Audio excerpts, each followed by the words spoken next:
Hey, what's up producers? Say goodbye to your weak kicks. In this tutorial, I will show you the 3 steps to a loud and punchy techno kick in Logic Pro X. Layering the kick samples, compression, and EQ. But don't take my word for it and see for yourself.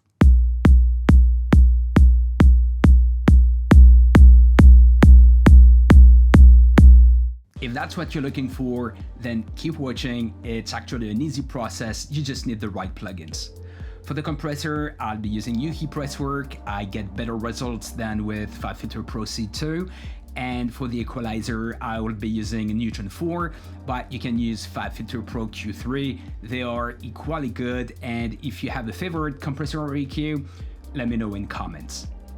Step 1, layering the kick samples. You need 2 kicks, an 808 and a transient.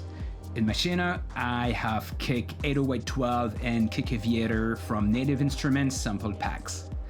They are in the same key and both are routed to channel 1. For the 808, set the high-pass filter at 37 Hz, and for the transient kick, set the high-pass filter at around 200 Hz. You can see my 808 kick mix is peaking at -10 dB, and that's the output level I want for each plugin. You also need to mono your 808 kick mix, so go to Utility, select Gain, Stereo, enable mono, and adjust the output to reach -10 dB. Now let's move on to compression. Step 2, Techno Kick compression. So how to compress a kick in an 808 in Logic Pro X. My track is 137 BPM, so I set the attack to 14 milliseconds and the release to 440 milliseconds. Compress 2 dB and adjust the output so you reach -10 dB on your channel. Let's say B.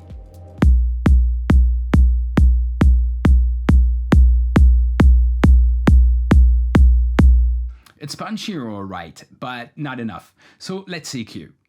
Step 3, how to EQ a kick in an 808. Open your equalizer and add a high-pass filter at around 40 Hz to cut unwanted low frequencies. Boost 4 dB at 60 Hz, boost to 3 dB around 2 kHz, apply a half-shot filter at around 7-8 kHz, and adjust the level so you reach -10 dB on your channel. Now let's say B.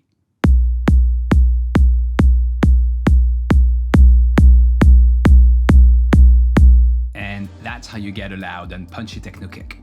Subscribe now for more dark techno or big room techno tutorials. Thanks for watching and see you next time.